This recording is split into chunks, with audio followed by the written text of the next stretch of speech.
Today we're going to be talking about making a simple pinch pot. It can be the foundation and what is used for making all sorts of other more complicated projects, or you can make a simple pinch pot like this. You can add details to it. You can add pieces of clay, patterns and details like that. You've got all kinds of ability to carve or put different patterns onto it. You can make a wider, larger pinch pot. You can add things to the surface. You can turn it into other things like these little mugs. And then you can even take two pinch pots and put them together, and then you can create clay rattles.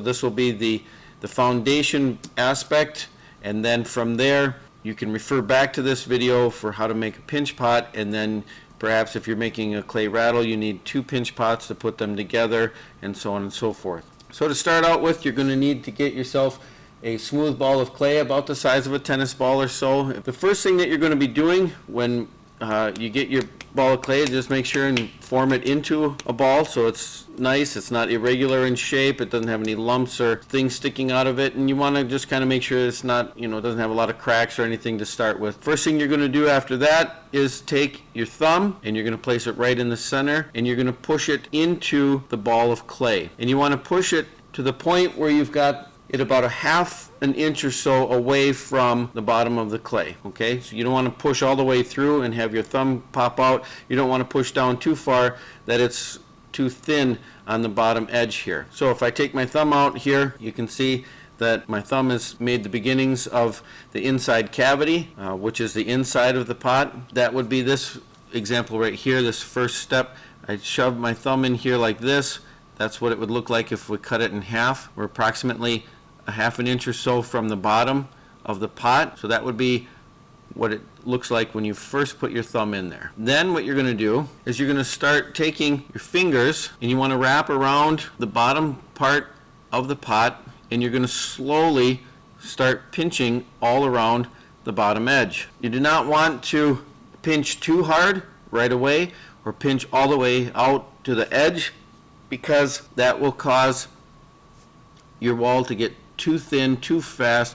It will spread the clay out too far and it will make it crack. So you're going to take your thumb and you're going to slowly and your fingers around the outside here, and you want to use all of your fingers wrapped around, not just one finger. You want to use all of your fingers to support on the outside, and as you're pinching, you're gently and slowly turning and pinching a little bit at a time, just down toward the bottom. Don't worry about pinching up here at the top edge here. You're just pinching around the bottom of the pot, and slowly turn and squeeze as you work your way around. So you're going to keep doing that along the bottom, and as you pinch, you want to kind of pinch and be sort of pulling in toward the center here and pulling up as you gently pinch.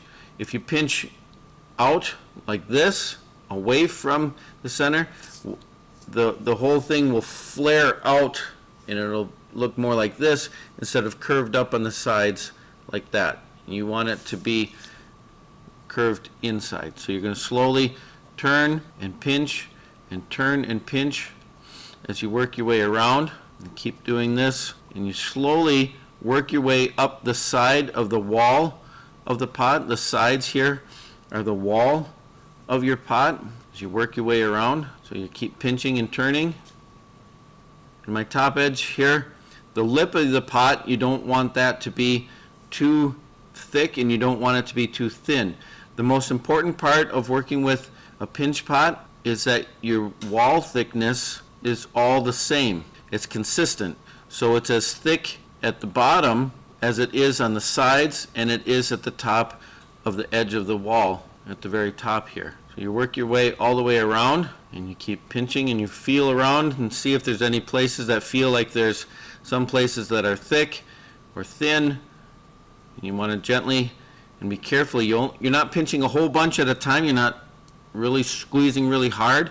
You're just pinching little tiny amounts at a time and working your way around. You're always turning the pot so that it is smooth and consistent all the way around. You want to feel all the way You want to feel down here toward the bottom, all the way up the sides, and make sure that the wall feels like it is the same thickness from top to bottom. All the way up from the bottom of the pot, along the wall, into the top lip. And then you pinch all the way around so that you have a nice, even lip. It's the same thickness. You don't want your lip to be too thin, or else it'll be weak at the top there, and it's not going to be as strong. You're not going to be able to do as much with it. So when you're finished, if we were to cut this in half like this, it should be an even wall thickness all the way from the bottom up through the wall to the top of the lip here. The whole inside, if this were completed, it would look all smooth. The inside cavity is nice and smooth. The outer edge, everything about it is all nice and even. What you want to be careful about is that when you're working and pinching, that you don't accidentally pinch too hard and get an edge where it's, or a spot where it's too thin. You want to be gentle and be careful as you're pinching so you don't accidentally scrunch or pinch too hard at some point and make your wall too thin.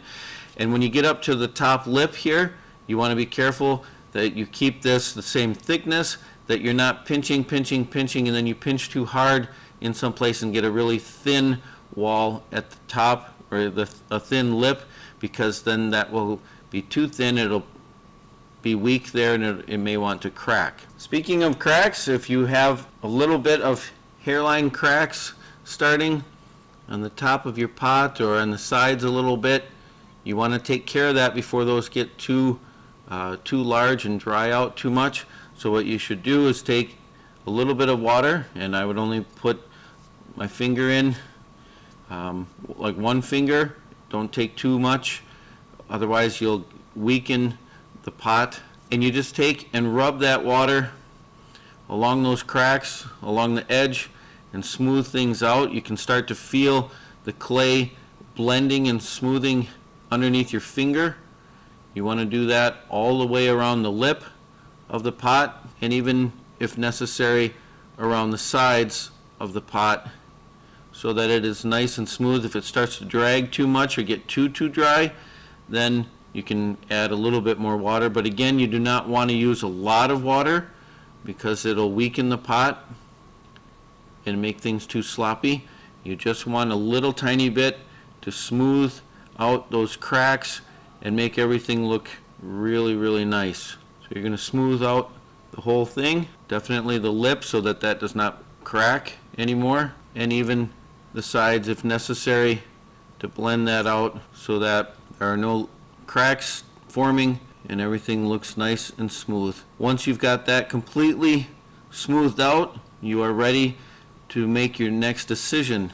You've now made the basic pinch pot shape or form, and now it's what you're going to do with it next. So for example, if you are going to be continuing with this design and making just a pinch pot, you should decide what is it that you're going to be making with it. Are you going to create different patterns on the surface, and how are you going to make those patterns? Are you going to carve into the surface? Are you going to add different pieces of clay onto the surface? And remember, whenever you add two pieces of clay together, you should always score and slip them together. So if you're going to add things on there, then refer back to that for scoring and slipping to make sure that you are doing that properly.